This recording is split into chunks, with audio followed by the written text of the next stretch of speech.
Boa noite, igreja, graça e paz.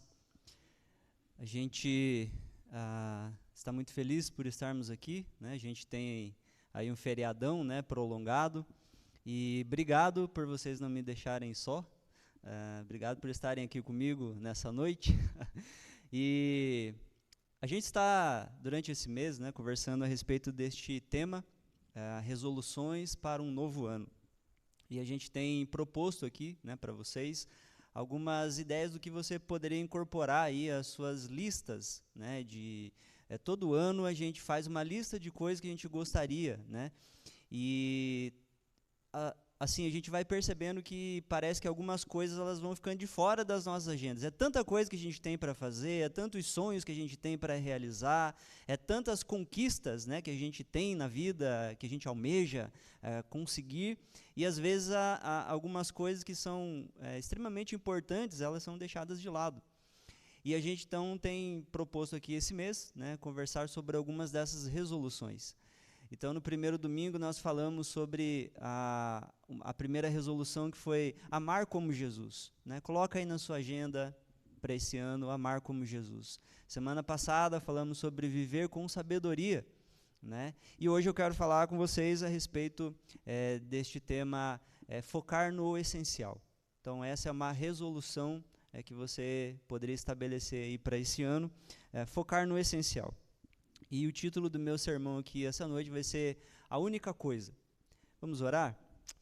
Senhor, nós colocamos em Sua presença as nossas vidas mais uma vez, neste momento em que estaremos em contato com a Sua palavra, e a Sua palavra é a verdade, a Sua palavra é luz para o nosso caminho, na verdade a palavra é o caminho que nós devemos percorrer.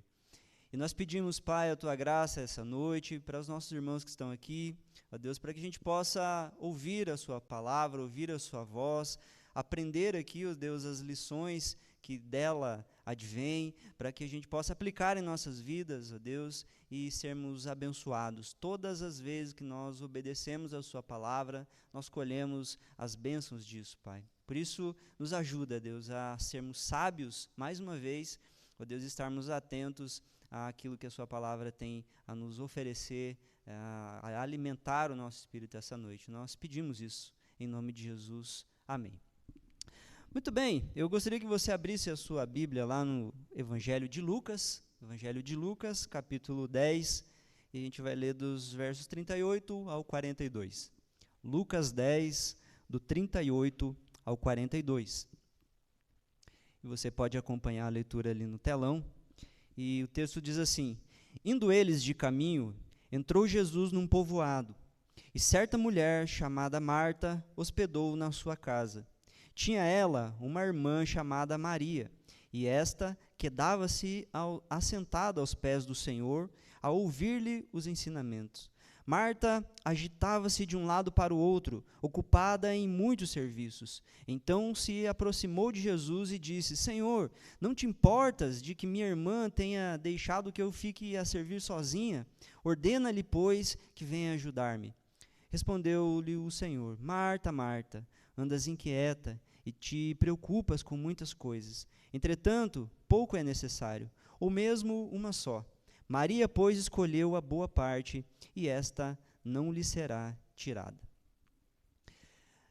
O tema da mensagem de hoje é foco no essencial. E eu escolhi chamar de A Única Coisa, porque recentemente, né, eu estou lendo um livro que tem esse título, né, um livro secular do Gary Keller, né, e o título do livro é A Única Coisa. Eu percebi que esse livro, né, ficou aí entre os mais vendidos, né, durante alguns meses aí, e principalmente o ano passado, né, ele foi um best-seller, foi um dos livros mais lidos. E eu achei interessante, né, o título, A Única Coisa, e alguns insights aqui deste livro me chamaram a atenção. Ele já inicia o livro, né, com aquele provérbio russo, que talvez você já deve ter ouvido, que diz o seguinte: se você perseguir 2 coelhos, você não pegará nenhum. Se você perseguir 2 coelhos, você não pegará nenhum. E essa é uma frase aí que já dá esse impacto, né, para a gente, porque por mais que a gente saiba que é uma verdade, Se a gente tentar correr atrás de 2 coelhos ao mesmo tempo, a gente não vai conseguir pegar nenhum dos 2. Já fez o teste? Quer fazer? Só de imaginar, né, o bichinho é rápido, a gente já teve coelho, então eu sei como é que é difícil pegar, né? Então a ideia é que você tenha um foco específico, você precisa escolher um, e aí você precisa mirar nesse um, e aí você vai correr atrás dele. Pois bem, uma frase também deste livro me chamou a atenção, que é a seguinte: ele faz uma pergunta aqui, eu gostaria que você refletisse nessa pergunta. Qual é a única coisa que você pode fazer essa semana que é capaz de tornar todo o resto mais fácil ou até desnecessário? E essa é uma pergunta muito relevante para nós que estamos aí envolvidos com centenas de atividades. Essa é a pergunta profunda. Qual é a única coisa que você poderia fazer essa semana que é capaz de tornar todo o resto mais fácil ou até desnecessário? Outro insight aqui que me ocorreu foi uma frase de Ross Garber, que diz o seguinte: o mais importante de tudo só pode ser um. Muitas coisas podem ser importantes, mas só uma pode ser a mais importante. E para arrematar aqui, né, mais uma frase do livro, que ele diz o seguinte: fazer o que é mais importante é sempre o mais importante a fazer. Parece até redundante, né? Mas é justamente para gerar essa reflexão em nós. Fazer o que é mais importante é sempre o mais importante a se fazer. E é exatamente sobre isso que esse texto aborda. Se você prestar atenção, a gente tem 2 personagens aqui, né? Tem muitas personagens, mas 2 aqui, né, são as principais, onde esse texto aqui vai discorrer.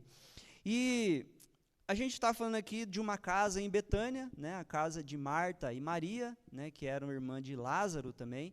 Jesus tinha laços de amizade muito estreitos com essa família, né, era uma família que Jesus amava muito, eles também amavam muito Jesus, e todas as vezes que Jesus estava por essa região aí da Betânia, aqui na casa de Marta, Maria e Lázaro, era onde Jesus se hospedava. E a gente tem aqui agora, né, uma situação inusitada, porque Jesus está chegando na cidade de Betânia, porém, Jesus não está sozinho. Jesus está com a sua comitiva, né? 12 discípulos de Jesus chegando com ele.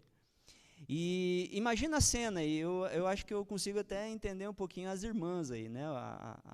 As mulheres, o coração das nossas irmãs. Imagina eu ligando aí para você, Larissa, né, Maria, enfim, eu ligo para você e falo assim: Larissa, seguinte, estou chegando aí na sua casa, estou com os discípulos aqui, a gente já chega aí, 15 minutos a gente está aí. Aí você vai lembrar, porque você conhece os discípulos de Jesus, você sabe que tem o Pedro que come bastante, você sabe que tem o Judas que é chato, ele não gosta de comer certos tipos de alimento, você vai ter que preparar uma panela especial, né, para ele de feijoada.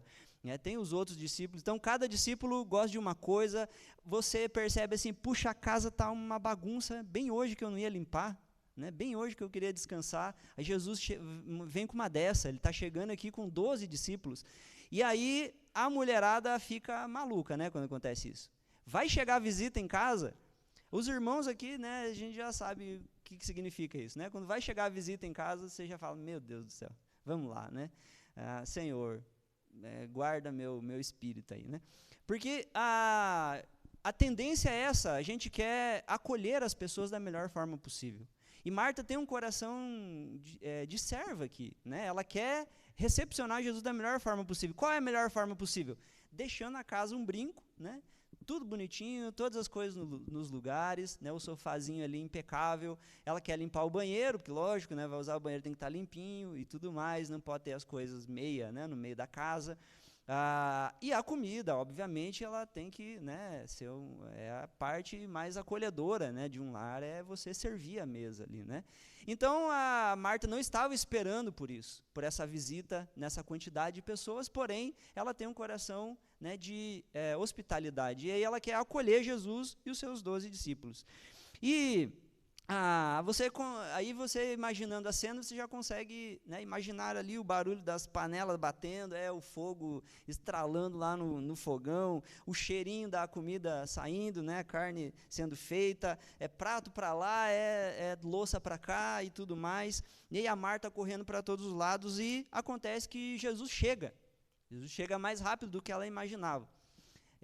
E aí a gente tem lá na nossa família, né, tem os meus sogros, né?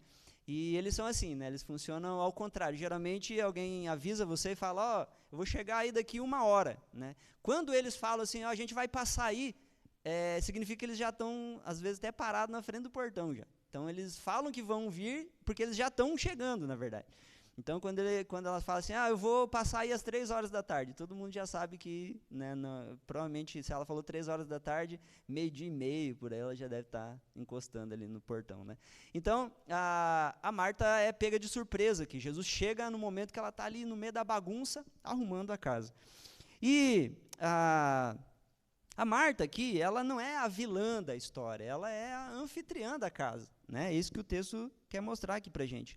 Ela quer que tudo esteja em ordem para acolher o Messias. Você também não faria isso? Jesus está chegando na sua casa e não vai arrumar a casa para Jesus? Ou você vai deixar Jesus entrar no meio daquela bagunça lá, né?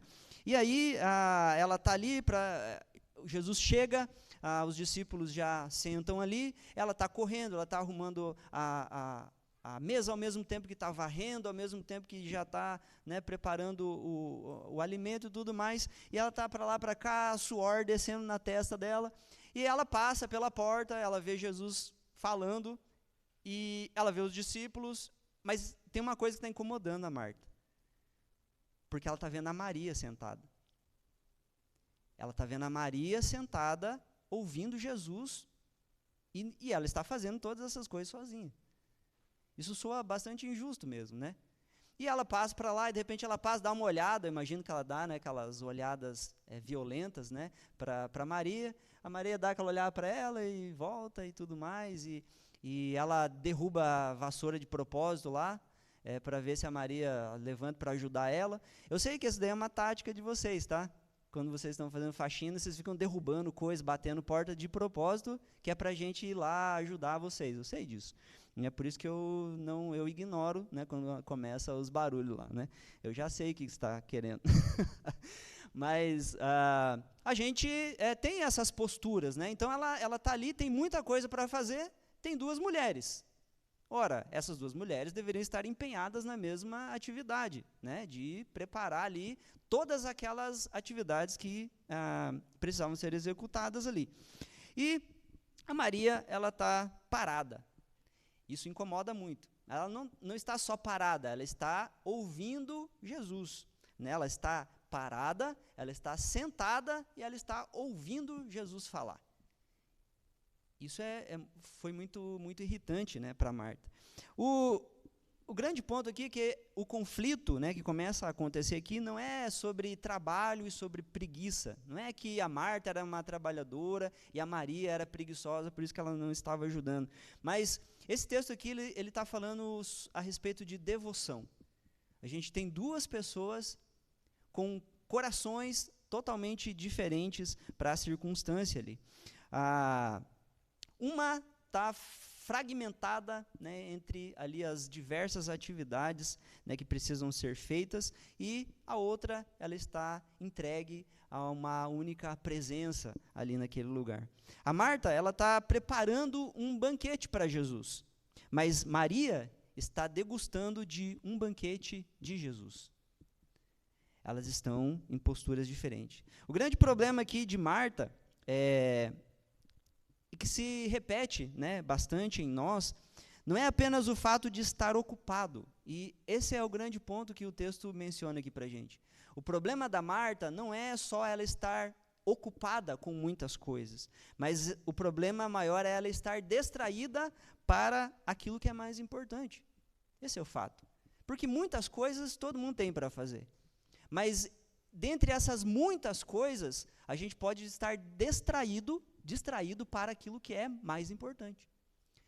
Então, a gente está iniciando aqui, né, um novo ano, a gente está falando de resoluções, E como todo começo do ano a gente faz, né, aquelas listas de projetos a realizar, de hábitos que a gente quer cultivar, de metas que a gente deseja alcançar. E, de fato, não há nada errado com isso, não há nada errado com planejar. Mas também há um perigo sutil aqui que a gente precisa prestar atenção. Porque a gente pode estar ocupado, muito ocupado, fazendo coisas, inclusive para Jesus, e a gente esquece de que o mais importante é estar com Jesus. Essa é a lição que o texto nos ensina aqui. O problema não é a Marta na cozinha fazendo as coisas. O problema é o coração da Marta na cozinha enquanto ela faz as coisas. A gente vai ver aqui, neste texto aqui, né, essa lição, e eu gostaria que você pensasse aqui em Marta e Maria como dois possíveis caminhos aí que você pode trilhar esse ano. Só que, não esqueça, né, o caminho que você escolher trilhar, ele também tem as suas consequências. Vamos lá, o caminho de Marta. O primeiro ponto que eu destaco aqui da Marta é que esse tumulto interno. Ela está num tumulto interno. O versículo 41 diz para a gente o seguinte: respondeu-lhe o Senhor, Marta, Marta, andas inquieta e te preocupas com muitas coisas. Andas inquieta e se preocupa com muitas coisas. O versículo 40, né, que a gente leu ali também no texto, ele fala que Marta agitava-se de um lado para o outro, ocupada em muitos serviços. Marta agitava-se de um lado para o outro, ocupada em muitos serviços. E Jesus fala para Marta, andas inquieta e te preocupas com muitas coisas. E isso é interessante, né, porque a palavra grega aqui, traduzida como ocupada, né, o texto fala que ela está ocupada, essa palavra aqui é perespato, né, no original, e que significa exatamente ser arrastada puxada em direções opostas, direções diferentes. Então, essa palavra aqui, ela significa ser puxado em diferentes direções. E a imagem aqui que vem na nossa mente é de uma pessoa sendo fragmentada, ela está sendo puxada, fragmentada, dividida, dispersa. Né? É isso que está acontecendo aqui. A Marta, ela não está apenas trabalhando, mas ela está sendo dilacerada por essas múltiplas tarefas que ela precisa realizar. A ideia é que todas as atividades, elas soam como urgente. E se você tentar fazer todas as coisas que precisam ser feitas, você não vai conseguir, a menos que você seja dilacerado. Cada pedaço seu vá para um lado fazer alguma dessas coisas. E esse é o estado da Marta aqui no texto. E, gente, a Marta representa a gente muito bem. Porque, novamente, a Marta não está fazendo nada de errado aqui. Porque lá em Romanos 12, em Hebreus 13, a gente vai perceber que a hospitalidade é uma recomendação, é uma virtude bíblica. A gente também vai ler lá em Gálatas, por exemplo, que servir é um chamado para todo cristão. Como cristão, nós precisamos ser hospitaleiros e nós precisamos servir as pessoas, o próximo. Mas o problema aqui não era o que ela fazia, mas como ela estava fazendo e por que ela estava fazendo. Essa é a grande questão, essa é a perspectiva que Jesus está tentando alinhar no coração da Marta. A tirania aqui do urgente, tanto para Marta como para a gente, funciona geralmente assim, né? Tarefas legítimas e até importantes começam a nos controlar em vez de nós a controlarmos. E aí o que deveria ser um meio começa a se tornar um fim. E aquilo que deveria nos aproximar de Deus, de Cristo, começa a nos afastar dele. Quantas vezes você já viu essa história? De pessoas que não conseguem mais se relacionar com Deus porque agora elas não têm tempo, porque tem muitas outras coisas para fazer. E às vezes coisas que as pessoas oraram muito para ter. Geralmente acontece isso, né? Eu já vi isso acontecendo muitas vezes. Pastor, ora por mim, eu estou precisando de um trabalho. Daí você ora pelo camarada, Deus dá um emprego para ele, de repente esse emprego agora é um empecilho para que ele tenha tempo para Deus. E daí agora ele não consegue mais orar, ele não consegue mais ler a Bíblia, ele não consegue mais se relacionar com Deus porque o trabalho está atrapalhando a vida dele. Então, e a gente pode colocar tantas outras coisas no lugar. Às vezes as pessoas que estavam solitárias, elas desejam ter uma família, e aí Deus concede uma família, e de repente essa família começa a ser usada como um empecilho para que essa pessoa se aproxime de Deus. E aí Deus começa a ser deixado de lado, porque agora ela tem tantas coisas, inclusive essa família que demanda tanto, e não dá tempo mais para se dedicar ao Senhor, né? Então a gente vê essa história aqui não acontecendo apenas com Marta, mas é um padrão que acontece no nosso coração. Agora, a pergunta, né, perguntas que a gente pode fazer para a gente medir o nosso coração é a seguinte: quantas vezes você já disse sim para atividades boas, mas acabou perdendo o melhor? Já aconteceu isso com você? De você dizer sim para um monte de coisa, e todas coisas boas, mas acabou que você chegou à conclusão que você perdeu alguma coisa melhor do que bom, né? A sua agenda de atividades, ela tem competido com a sua intimidade com Cristo? Então, assim, pensa aí nas suas atividades semanais, pensa na sua lista de atividades. Elas te ajudam, te aproximam de Jesus, ou elas acabam competindo com a intimidade que você precisa ter com Jesus? Você serve a Jesus, ou você espera que Jesus sirva a sua necessidade de aprovação através do seu serviço? Quando você serve, quando você faz alguma coisa, quando você faz todas essas tarefas que você está fazendo, o que você espera com isso, afinal de contas? Então, essas são perguntas importantes para a gente fazer, porque essa é a primeira resolução que a gente pode enxergar aqui. A gente precisa entender, a gente precisa aprender e reconhecer que estar ocupado não é o mesmo que ser frutífero. A gente pode estar ocupado com muitas coisas e não ser frutífero. Não encontrar propósito e significado naquilo que a gente faz. E aí, como é que a gente tenta solucionar isso? Pegando mais coisas para fazer. Então, essa ideia, né, de a única coisa é exatamente isso, porque existe uma demanda que vai dizer para a gente que a gente precisa fazer mais coisas para daí sim a gente encontrar o nosso propósito. Mas a ideia é que a gente tem que diminuir as coisas, não é sobre adicionar coisas, mas sobre subtrair coisas da nossa vida. Talvez a gente está focado em fazendo muitas coisas que se resolveriam se a gente fizesse as coisas certas e corretas. Então, a tirania do urgente, ela só é quebrada quando a gente aprende a discernir entre aquilo que é supérfluo daquilo que é essencial. A pergunta é a seguinte: quantas de suas resoluções para este ano são apenas muitas coisas que servem para alimentar a sua imagem de pessoa realizada, mas que secam sua comunhão com Deus? Se sua agenda não tem espaço para estar aos pés de Jesus, saiba que a sua agenda é um ídolo também. Esse é o primeiro ponto. Existe um tumulto interior no coração de Marta. Marta está ansiosa, agitada, ela está tumultuada. E isso bagunça toda a vida. E vai refletir no segundo ponto aqui, que é a irritação externa.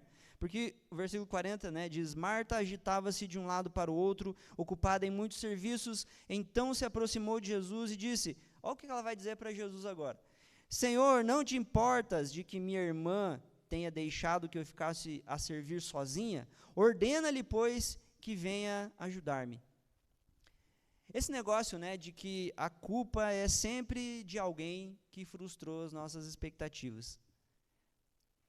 Geralmente, essa irritação externa, ela tem a ver com isso. Toda vez que você fica irritado com alguma coisa, é porque geralmente alguma expectativa sua foi frustrada. Você esperava que a pessoa fizesse aquilo. Você esperava que ela fizesse mais rápido. Você esperava que ela, além daquilo, ela tivesse noção que ela precisava fazer aquilo outro também. Porque você faria. Porque no lugar daquela pessoa você faria melhor. Então, essas expectativas que a gente cria, elas são a causa de a gente, às vezes, estar nesse estado de irritação externa também. A temperatura aqui, interna, né, do coração da Marta começa a aquecer aqui e ela explode. Né? E ela vem aqui, e é interessante porque ela culpa Maria por não ajudá-la, Então, assim, ela está fazendo muitas coisas e a culpa disso é da Maria. Então, ela culpa a Maria por não ajudá-la e ela também culpa Jesus porque Jesus está permitindo que isso aconteça. Então, a culpa é de Maria que não ajuda e de Jesus que deixa a Maria não ajudar. Quando a gente está sobrecarregado, essa é uma lição que a gente aprende com Marta aqui. Quando nós estamos muito sobrecarregados, a gente começa a perder a misericórdia e a gente começa a se tornar juiz, né, juízes severos, inclusive. A gente está no trânsito, vindo para a igreja, e de repente tem um tiozinho lá andando bem devagar. Quem que fica feliz numa situação dessa? Você não começa a te dar nos nervos isso, não, né? E aí começa aquela briga interior. Você fala, meu Deus, mas vai, cara, anda. Por que esses velhos estão aí no trânsito também? Por que eles não estão em outro lugar? Por que deveria estar não sei aonde? E por que... Eu não sei se acontece com vocês também ou se é só comigo isso, né? E aí, geralmente, né, eu até brinco lá com os meus filhos, né? A gente entra no carro e daí eu fico brincando assim, o inimigo sempre coloca um desses na nossa frente, né? Porque parece que é para testar a gente. E aí o trânsito está fluindo lá do outro lado e você está aqui porque tem um abençoado ali na sua frente, né? E aí a gente fica estressado, fica nervoso com aquele cara, e aí a gente... E muitas vezes é assim, né? Você vai chegar atrasado no lugar por causa daquele cara, e a culpa é dele que está devagar na sua frente. A culpa não é a sua, que talvez deveria ter se arrumado mais cedo, né? De repente saído antes de casa, talvez previsto que alguma coisa dessa ordem poderia acontecer, né? Ou talvez aquele homem está andando devagar por causa de alguma situação que está acontecendo, né, na vida dele, enfim. Mas a gente tem sempre essa coisa de culpar os outros pelas frustrações que a gente começa a ter. Isso é fruto da irritabilidade que acontece por causa de tumultos interiores no nosso coração. Então, a gente vai no mercado, né? Mercado é outro lugar, né? Que, pelo amor de Deus, né? E eu não sei vocês, né? Mas eu vou no caixa, né? E aí a gente vai... geralmente as pessoas... A minha esposa também faz isso. Ela vai e fala assim, aquele caixa ali tem pouca gente ali. A gente vai no caixa que tem menos pessoas, né?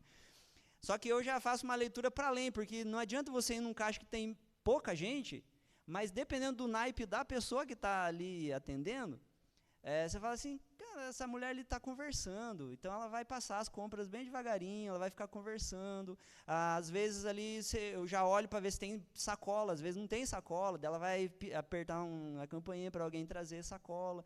Então, a gente vai tentando avaliar as coisas e dessa forma, né? A gente não tem paciência, você chega em casa e a pia está cheia de louça suja, pronto, você já se estressou, né? Já é motivo para você querer matar alguém, né? Mas, meu Deus, não acredito que de novo essa louça aqui, mas eu já falei quantas vezes, guarda isso aqui, você não guardou, mas eu tenho que falar toda hora que isso aqui não é aqui, isso aqui é lá, você vai lá, faz isso aqui, o outro faz isso aqui. Então, assim, e já, né, tudo estressado, porque a gente está tumultuado. Não é que, de fato, aquela louça ela podia estar limpa, ela podia estar guardada, mas não está. Agora, aquela louça guardada é a coisa mais importante da sua vida. Porque a grande questão é essa também, né? Às vezes a gente está correndo, a gente está fazendo um monte de coisa e a gente não para pensar assim, ei, mas por que eu estou fazendo tudo isso? Então, assim, às vezes você está apressado, está querendo, o senhorzinho está na frente, você fala, vai rápido e tal, mas por que você quer que ele vá rápido? Às vezes você nem está atrasado, às vezes está tudo certo.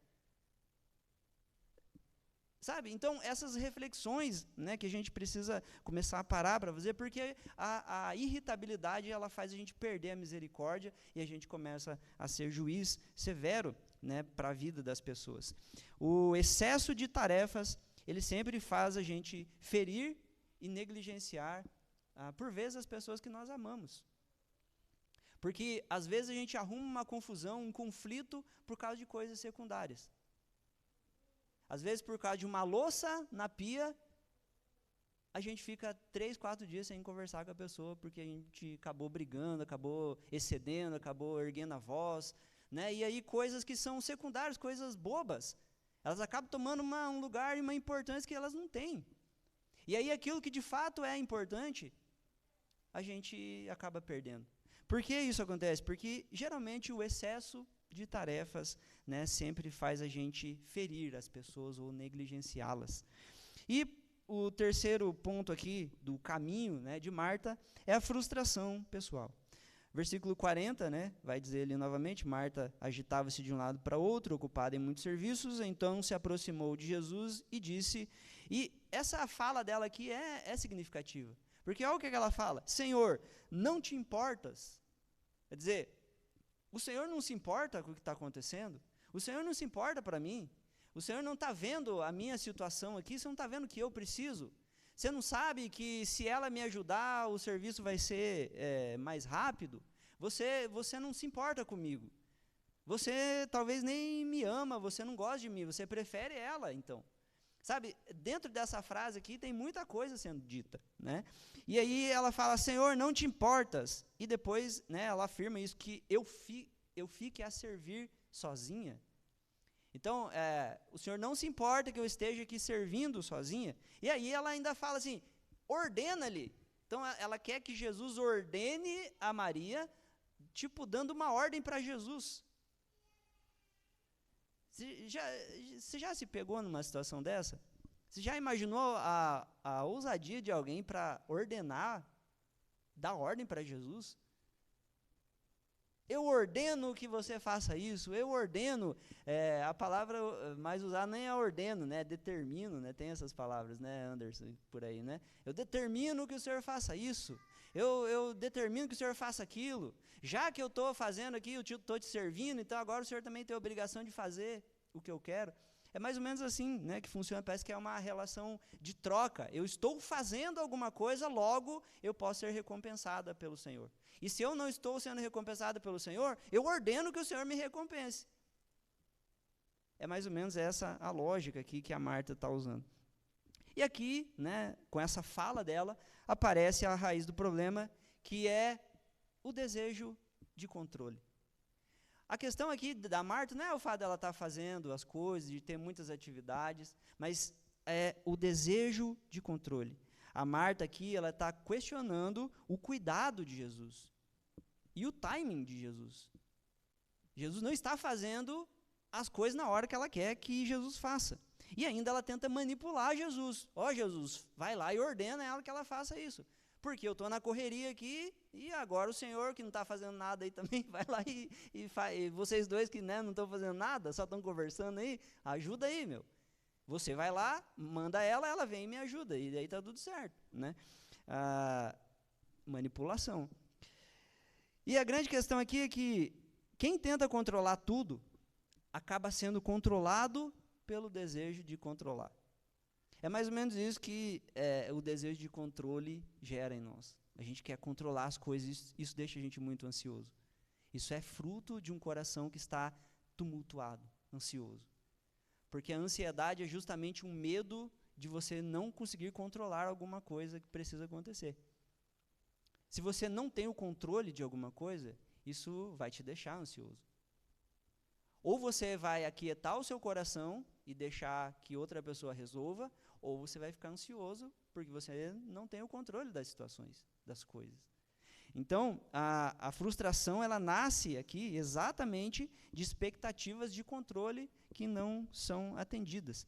E assim, eu estou falando da Marta aqui porque o coração dela funciona meio que assim. A gente tem lá, por exemplo, em João 11, quando o irmão Lázaro morre, né, a gente vai ver a Marta tendo mais ou menos o mesmo comportamento. Porque lá no versículo, né, do 20 e 21, diz o seguinte, Marta, quando soube que Jesus vinha, saiu ao seu encontro. Maria, porém, ficou sentada em casa. Vocês percebem que a Maria está sempre sentada, de boa? E a Marta está sempre doidona, porque ela está aqui, ó, Jesus, né, sabendo que Jesus vinha, saiu ao encontro, Maria, porém, ficou em casa sentada, e disse, pois, Marta a Jesus, Senhor, se estiveras aqui, não teria morrido meu irmão. O que aconteceu? A Marta entrou em contato com Jesus e falou, o Lázaro está doente, ele está muito doente, vem aqui visitar ele, vem aqui, porque o Senhor cura as pessoas, o Senhor, né, então, ele é seu amigo, nós somos amigos, ele precisa de você, venha para cá. E meio que Jesus, de propósito, não vai na hora que ele podia ter chego antes. Mas Jesus dá uma enrolada, ele para tomar café lá, e aí ele enrola no caminho, e nessa enrolada de Jesus, o Lázaro morre. E aí é interessante porque, lógico, que Jesus é sempre intencional nas suas ações. Jesus não foi de propósito, ele queria que Lázaro morresse, porque ele já sabia o que ele ia fazer. A glória de Jesus seria manifesta por meio daquela morte, inclusive. Mas a Marta não entende isso. Então, quando ela sabe que Jesus está chegando, a pessoa fala, Jesus está chegando lá. Na hora ela já deve ter esbravejado. Agora ele vai chegar, agora não adianta, agora morreu. Eu tinha avisado ele que era para ele ter vindo antes. Ele podia ter vindo e não veio. E aí ela sai correndo, ela olha para Maria está sentada, deixa sair para lá, né? E ela sai correndo e vai encontrar Jesus lá na esquina. E aí eu consigo imaginar, né, a Marta ali muito falando, agora Jesus, você chega agora. Agora meu irmão já morreu. Se o Senhor tivesse chegado aqui antes, como daria para fazer, como eu te sugeri, ele não teria morrido. E é muito interessante isso, né? A frustração aqui, ela é recorrente, porque, mais uma vez, a Marta, ela se frustra porque as coisas não aconteceram do jeito que ela queria.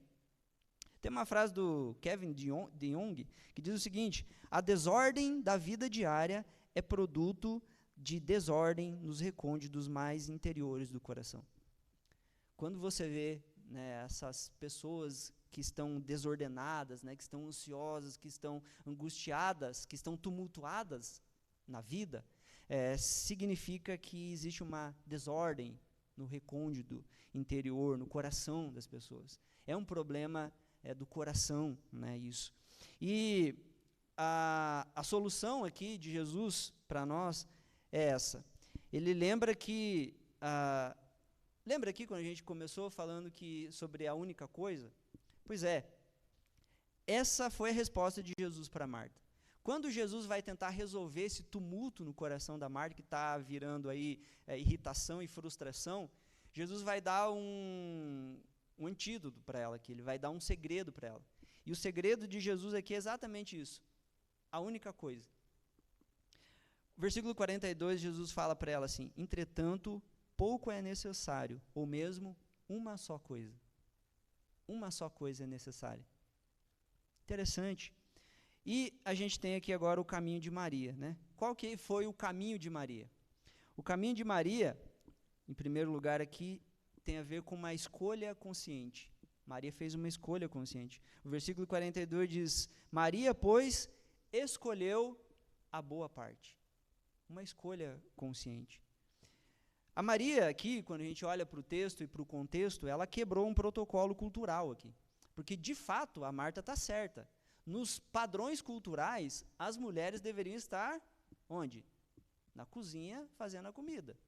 Até hoje tinha que ser assim, né? Mas existia essa cultura, tá? De que as mulheres estariam servindo e os homens estariam sentados no sofá assistindo o jogo. Natural, isso é natural, gente, né? Não sei para que a gente brigar por causa disso, né, João? Não tem necessidade. Mas a Maria, que ela quebra esse protocolo, porque ela deveria estar na cozinha, assim, ajudando e atendendo as expectativas da Marta. Mas, ao contrário disso, ela está sentada, que é uma posição dos discípulos. Vamos lembrar, Jesus é um mestre, um rabino. E sentar aos pés para ouvir era prerrogativa dos discípulos. São os alunos, os discípulos, os seguidores de Jesus que sentam aos seus pés para ouvir os seus ensinamentos. Mulher não, mulher vai fazer café lá para a gente. É assim que funcionava. Mas a Maria, ela está aqui como seus discípulos. Ela senta aos pés de Jesus e ela começa a aprender. Essa foi uma escolha, uma decisão que ela tomou. Ela vai sentar aos pés de Jesus para ouvi-lo, porque para ela uma coisa é mais importante do que todas as outras que estão acontecendo. Essa foi a sacada aqui de Maria. E lógico que com isso, ela arriscou aqui decepcionar a sua irmã. Ela se arriscou aqui a decepcionar os convidados de Jesus, inclusive. Mas ela arriscou decepcioná-los em detrimento de agradar ao Senhor. Para dizer sim para o sentar e ouvir as palavras proferidas pelo mestre, ela precisou dizer não para as muitas outras atividades e distrações. Lembra? Só tem uma coisa que pode ser a mais importante. Todas as outras coisas aqui são importantes, mas só uma pode ser mais importante. E é isso que ela está fazendo aqui. Ela priorizou ouvir Jesus. O urgente aqui não sequestrou aquilo que é mais importante para Maria. Portanto, a gente geralmente, né, cai nesse argumento, né, do não tenho tempo. Por que você parou de ouvir Jesus? Por que você não tem ouvido ele com aquela mesma intensidade que outrora você tinha? Por que você não se dedica mais a isso? Né? E aí, geralmente, a gente fala, mas é que a gente não tem tempo, né? Tem tantas coisas para fazer, enfim, né, que acaba não sobrando tempo. Mas a verdade é que talvez o problema não seja a falta de tempo. Talvez o problema seja a falta de prioridade mesmo. E isso aí que é importante, porque aquilo que é prioridade para a gente, ela é demonstrada naquilo que a gente valoriza. Então, você prioriza aquilo que você dá valor. E você dá valor para aquilo que você ama. Geralmente esse é o ciclo aqui. Você prioriza coisas que você valoriza. Só que você só valoriza coisas que você ama. Portanto, aquilo que a gente prioriza é aquilo que a gente ama também. Bom, tem uma frase do Josimar Bessa, né, que eu acho bem interessante sobre isso. Ele diz, né, não é o tempo que te impede de orar, é o teu coração. E a gente poderia aplicar isso a tanta coisa, né, porque ele fala, não é o tempo que te impede de orar, é o teu coração que te impede de orar. Porque todo mundo tem o mesmo tanto de tempo aqui. E a gente pode levar isso, talvez, não é o tempo que te impede de aprender, ouvir a palavra do Senhor, é o teu coração. Não é o tempo que te impede de se dedicar ao Senhor, de servir ao Senhor, é o teu coração, sempre é o nosso coração, tumultuado, que se desalinha, né, que perde de vista aquilo que é importante. E eu estava... na última vez que eu vim pregar aqui, eu fui colocar uma camisa, né? E eu coloquei quem usa a camisa social já aconteceu isso, né? Você vai lá e coloca o botão e daí começa a abotoar, assim, né? E de repente chega lá no final, você percebe que você colocou errado. E aí está um furo sobrando lá, né? O que geralmente a gente tem que fazer quando acontece isso? Você tem que tirar, abrir de novo, né? E recomeçar de novo, agora colocando o botão no lugar certo. Eu entendo que essa questão aqui da prioridade, e esse é um princípio para a gente, é mais ou menos isso. Entenda que Deus é sempre o primeiro botão que você tem que colocar. Se Deus for o primeiro botão que você coloca, todos os outros vão estar alinhados. Agora, se Deus não é a sua prioridade, se Deus não é o primeiro botão que você coloca, a tua vida vai bagunçar. A tua vida vai desalinhar. Deus é o primeiro botão. Se Ele está no lugar certo, ou seja, se Ele é a prioridade, o resto da sua vida também se alinha. Em segundo lugar aqui, a Maria, para além da escolha consciente, ela também tem uma escuta ativa, né? Porque o texto fala que tinha ela uma irmã chamada Maria, e esta quedava-se assentada aos pés do Senhor, a ouvir-lhe os ensinamentos. O que ela está fazendo? Ela está sentada fazendo o quê? Ouvindo os ensinamentos. Essa ideia de ouvir os ensinamentos aqui demonstra interesse. Demonstra aqui para a gente que a intenção dela era não perder nenhuma palavra dita por Jesus. É por isso que ela está sentada aqui ouvindo Jesus. Isso também demonstra uma atitude de humildade da parte da Maria, porque, em outras palavras, sentar aos pés de alguém para ouvir os seus ensinamentos com tamanha atenção significa assim, eu vou ouvir você porque você tem autoridade sobre a minha vida. As suas palavras, elas vão orientar as minhas condutas, as minhas ações. E a Maria, queridos, ela encontrou aqui o melhor lugar do mundo. Porque da mesma forma que a Marta, ela tem assim essa recorrência, né, de estar ali muito agitada e querendo que as coisas aconteçam, mas a Maria também tem um histórico dessa ordem. Porque aqui em Lucas 10, o que ela está fazendo? Está sentada aos pés de Jesus, aprendendo. Mas lá em João 11, quando a gente falou da Marta saindo na rua encontrar Jesus, o que o texto fala? Que a Maria, ela estava em casa sentada. Quando Jesus chega, a Maria sai também. O que a Maria faz lá em João 11? Ela faz a mesma coisa que Marta, né? Só que é o contrário. A Marta vai lá na esquina, grita e fala que se Jesus estivesse ali, ele não teria morrido e tudo mais, né? A Maria está aqui esperando. Quando Jesus chega até ela, o texto fala que ela vai até Jesus, se prostra aos pés de Jesus, e ela fala a mesma coisa: Senhor, se o Senhor estivesse aqui, o meu irmão não teria morrido. E aí ela chora aos pés de Jesus. E o texto fala que Jesus se comove quando ele vê a Maria aos seus pés chorando. Então, a Maria aqui está aos pés de Jesus, ouvindo os seus ensinamentos. Lá em João 11, ela está aos pés de Jesus, chorando.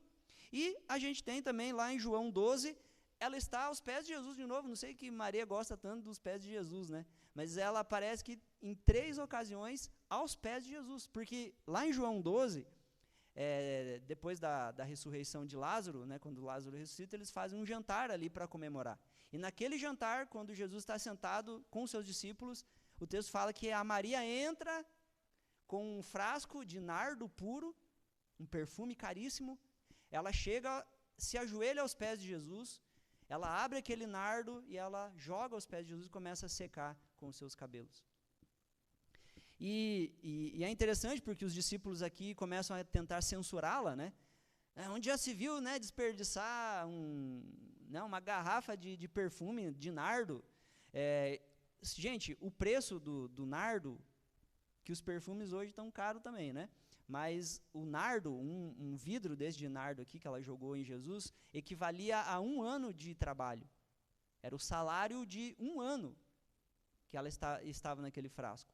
Ela joga em Jesus, e quando ela joga, os discípulos entram em desespero, né? Meu Deus do céu, ela jogou 1 ano inteiro de salário aqui nos pés de Jesus, o que é isso? E aí eles começam com aquela conversa, né? Podia ter vendido, dado aos pobres, né? E tudo mais. Jesus já sabe que é tudo conversa, né? Só que é interessante aqui, porque Jesus, ele deixa evidente aqui que Maria, ela sabia de algo que os demais não sabiam, não tinham sacado ainda. Porque ela sabia que Jesus iria morrer. E num gesto de pura adoração, ela se prostra aos pés de Jesus, ela pega aquilo que ela tinha de mais valioso e, como uma oferta de gratidão, ela molha os pés de Jesus. E Jesus entende aquilo. Porque o que ela estava fazendo, ela estava preparando o corpo de Jesus para a sua morte. Porque era isso que faziam. Quando alguém morria, passava, né, os óleos ali, enfim, né, davam um banho de óleo para que o corpo fosse preparado para o enterro. E quando ela joga ali, Jesus fala para eles, né? Fala: olha, vocês, os pobres vão estar sempre aí. Sempre vocês vão ter pobres para ajudar. Mas o que ela está fazendo aqui é diferente. Porque diferente de vocês, que eu estou falando aqui há 3 anos, eu estou falando a mesma coisa, que eu vou morrer, que eu preciso morrer, né, por vocês e tudo mais, eu estou falando aqui da minha missão, vocês não entendem. Agora, a Maria, como ela tinha esse hábito de sentar aos pés de Jesus para ouvi-lo, ela entendeu a mensagem de Jesus. E nesse dia aqui, ela vai lá e faz essa preparação. Ela prepara o corpo de Jesus, porque daqui a pouco, Jesus vai ser morto. E é muito bonito isso daqui, porque a Maria sabia, porque ela ouvia atentamente o que Jesus dizia. Ela não estava preocupada em impressionar ninguém, atender as expectativas da irmã. Ela também não está aqui tentando impressionar os discípulos. Ela não está ligando para o que eles acham a respeito da atitude dela. Porque a identidade da Maria não está na aprovação nem da Marta e nem dos discípulos de Jesus, nem de ninguém. Mas a identidade dela estava em Jesus, né? Mas naquilo que ela sabia que Jesus faria por ela. Ela derrama sobre Jesus aquele óleo precioso, porque ela sabe que logo mais Jesus derramará o seu sangue na cruz do Calvário pela vida dela e pela vida de todos aqueles que crescem nisso. Então ela está derramando um perfume, sabendo que Jesus daqui a pouco vai derramar o seu precioso sangue também.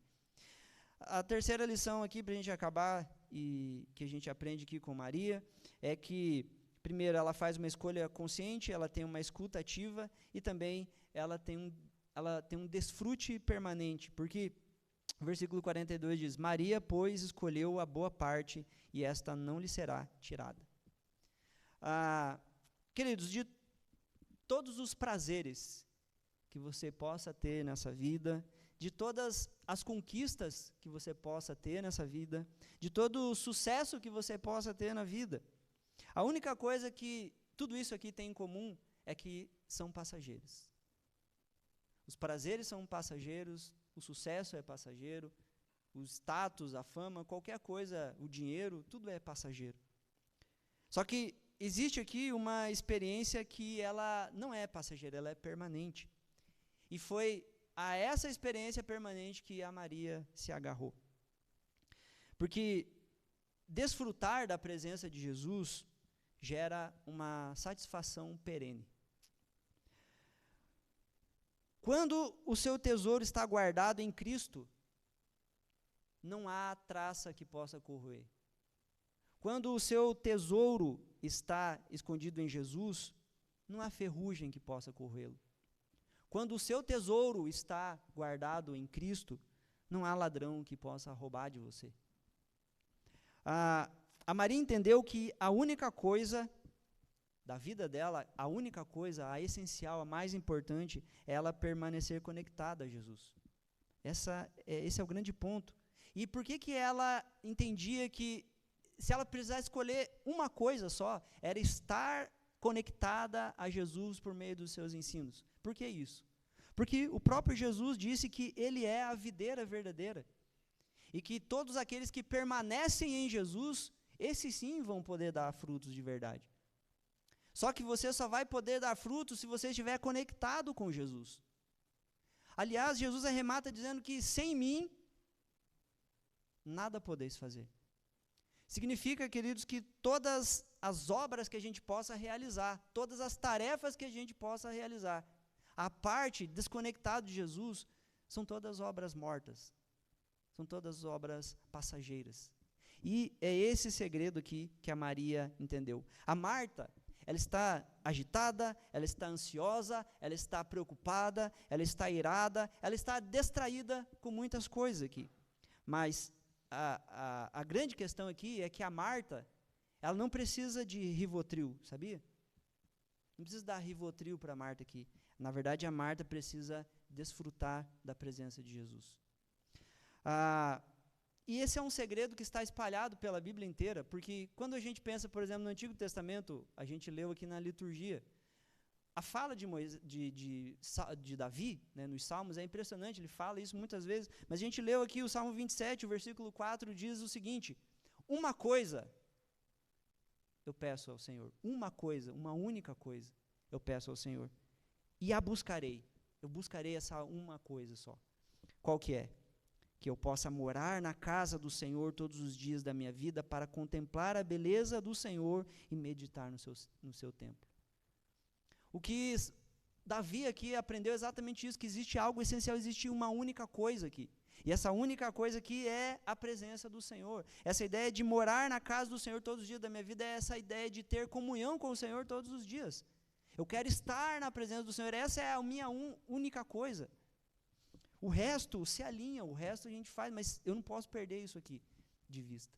Uma coisa eu pedi ao Senhor. Mas aí a gente lembra também que o apóstolo Paulo, lá em Filipenses capítulo 13 e 14, diz assim: irmãos, quanto a mim, não julgo havê-lo alcançado, mas uma coisa eu faço. Uma coisa, uma única coisa eu faço. O que é? Esquecendo-me das coisas que para trás ficam e avançando para as que estão diante de mim, prossigo para o alvo, para o prêmio da soberana vocação de Deus em Cristo Jesus. Então, Davi aprendeu esse segredo. Olha, uma coisa só eu preciso pedir. O apóstolo Paulo também está dizendo que uma coisa só eu preciso fazer, que é manter os meus olhos fixos no alvo, que é Jesus Cristo. É isso que eu preciso estar nele. Meus olhos precisam estar grudados em Jesus. Essa é a única coisa. E deixa eu te dizer uma única coisa aqui. um único conselho aqui para a gente encerrar. Talvez você, assim como Marta, né, também está atarefado, também está distraído aí. Também tem muitas coisas que você almeja, talvez o seu coração, né, esteja ocupado, né, nesse sentido assim de ele está dilacerado entre muitas coisas que você acha que tem que fazer, importantes, e você de fato já cansou. Você está cansado, o ano está começando, você já está cansado, você já está frustrado, você já está irritado, você já está tumultuado. Eu queria dizer uma única coisa para você. Aliás, eu quero repetir a palavra de Jesus, um conselho de Jesus, que está em voga ainda. E Jesus diz assim lá em Mateus 11, do 28 ao 30, ele diz: vinde a mim, todos os que estáis cansados e sobrecarregados, e eu vos aliviarei. Façam uma coisa só, venham a mim, vocês que estão cansados, sobrecarregados, e eu vos aliviarei. Tomai sobre vocês o meu jugo e aprendam de mim, porque sou manso e humilde de coração, e aí sim achareis descanso para as vossas almas, porque o meu jugo é suave e o meu fardo é leve. Esse ano a gente está falando sobre resoluções, que você foque no essencial, mas que você saiba que o essencial é isso. Jesus fala que somente uma coisa é necessária e a Maria descobriu, que é exatamente estar assentado aos pés de Jesus. O salmista pediu uma só coisa ao Senhor, que era estar na presença dele. O apóstolo Paulo também desejava fazer uma única coisa, que era manter o foco e a relação com Jesus. E o que Jesus está falando aqui para as pessoas que estão desorientadas, para as pessoas que estão ansiosas, Jesus também tem uma coisa para dizer, uma única coisa, é: venham a mim. Esse é o segredo para a nossa vida.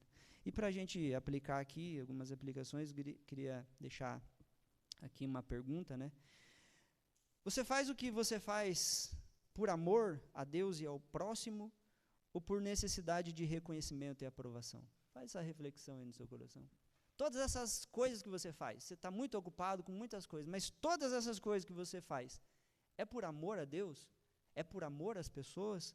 Ou é por necessidade de reconhecimento e de aprovação de alguém? A segunda pergunta, honestamente, o que é prioridade na sua vida hoje? Só lembrando que prioridades revelam o que a gente ama. Mas o que você diria que é a tua prioridade hoje? Eu queria te dar essa última dica aqui. Decida que sua única coisa será estar aos pés de Jesus esse ano. A gente tem muito de Marta no nosso coração, mas o objetivo aqui é que a gente migre, né, para que a gente tenha e assuma essa postura aqui de Maria. Então, a Maria, ela decidiu fazer isso. Ela decidiu, dentre todas as coisas, ela decidiu sentar aos pés de Jesus. E eu acho que é algo que a gente pode aprender, a gente pode fazer. Você vai ter que decidir muitas coisas esse ano. Você vai ter que decidir o que fazer durante esse ano. E eu queria indicar para você isso. Decida, então, que a sua única coisa desse ano, que a sua prioridade desse ano, vai ser estar assentado aos pés de Jesus, ouvindo as suas orientações. Porque tudo que Jesus falar para você vai ser nesse sentido de abotoar o primeiro botão corretamente. Se você sentar aos pés de Jesus e ouvi-lo, você vai abotoar certo, e aí todos os botões subsequentes eles vão estar alinhados também. Que Deus nos ajude, né? Que Deus nos abençoe. Senhor, nós mais uma vez nos colocamos em sua presença, agradecendo, Deus, por sua palavra. Obrigado, Deus, por esses ensinamentos, que a gente possa estabelecer, ó Deus, essas resoluções de fato em nossas vidas, em nossos corações, que não sejamos apenas ouvintes, mas praticantes da palavra. Eu sei que é difícil, Deus, nós precisamos da sua ajuda. Que Teu Espírito Santo esteja conosco no dia a dia, que nos momentos em que a gente sentir, ó Deus, o nosso coração começando a tumultuar, se a gente sentir que está ficando ansioso, que a gente está ficando sobrecarregado, que a gente lembre desse convite do Senhor: vinde a mim, vocês que estão cansados e oprimidos. Sentem aos meus pés e me ouçam. Descansem aqui. Esse é o convite do Evangelho para nós.